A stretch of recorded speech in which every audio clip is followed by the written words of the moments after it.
Streams change the surface of the earth more than any other surface process. They do this by the processes of erosion, transporting that eroded material, and finally depositing it. The sediment deposited by a river is called alluvium. One stream can do all these processes, but it does at different parts. At the steep headwaters of a stream, you have a very high erosion rate. Along its trunk, you have both erosion and deposition, and at the very gentle mouth, you have only deposition.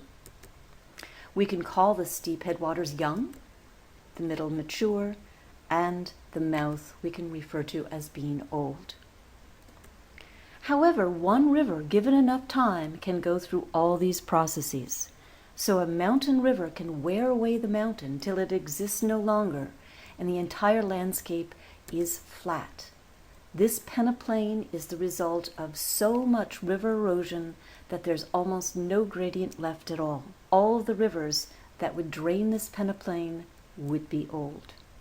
Peneplains are very rare, however, because plate tectonics has a nice way of lifting the land back up into the air. So the Earth doesn't look as boring as this area in northern Canada. The river valley will change through time because of this erosion and deposition. You can see the youngest of the river valleys. It has a very high gradient. It hasn't eroded the mountain away, so it has a high elevation, giving it a high gradient or slope. Whereas the mature river has eroded away the mountain and now has a very low gradient. The other obvious difference is the width and the shape of the valley.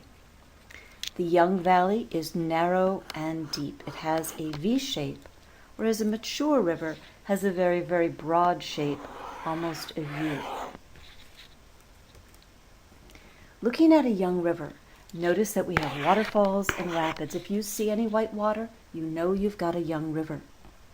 Over a period of time, the waterfall, located right here, has moved back.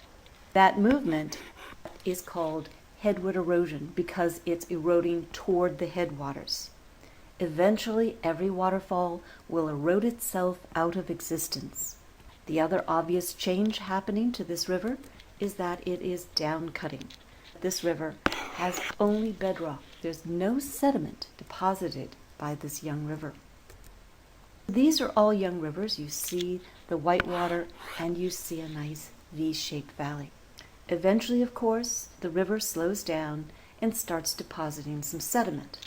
First, it might be just a sandbar on the inside of a slight curve, but eventually that sediment becomes a wide floodplain.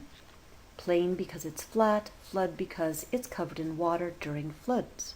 If you have a floodplain, then the stream starts to loop along it. These loops are called meanders.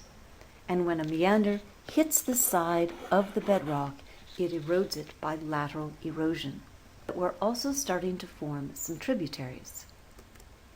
So floodplain with meander, development of tributaries, and lateral erosions are the hallmarks of a mature river. We're standing on the bedrock looking down at the floodplain. And here you can see it has eroded into the bedrock, making this stream valley wider. Here we have a good example of some more meanders.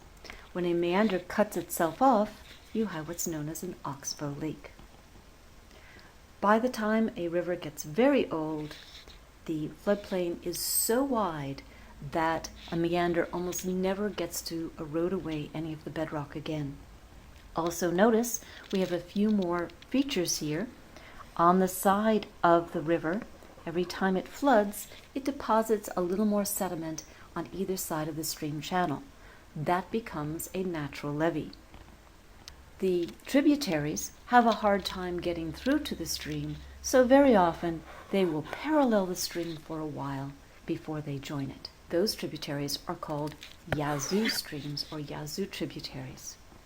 Some of these oxbow lakes are drying up and it becomes very, very swampy.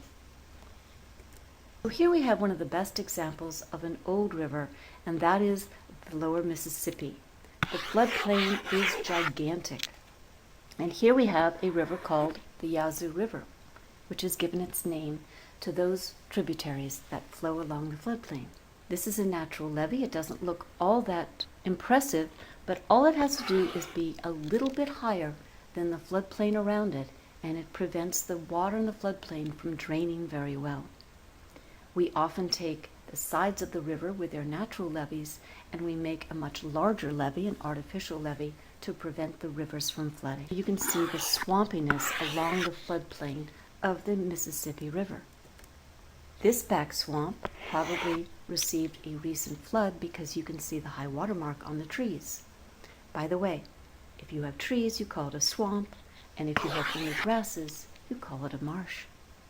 Along the Mississippi, they tend to refer to the swampy areas as the bayou. Here's a summary of all the features I just talked about. Whether a river is young, mature, or old, it's a gradual process that could happen in different parts of one stream, or it could happen to one stream over time, making a young river become mature, and finally, an old river.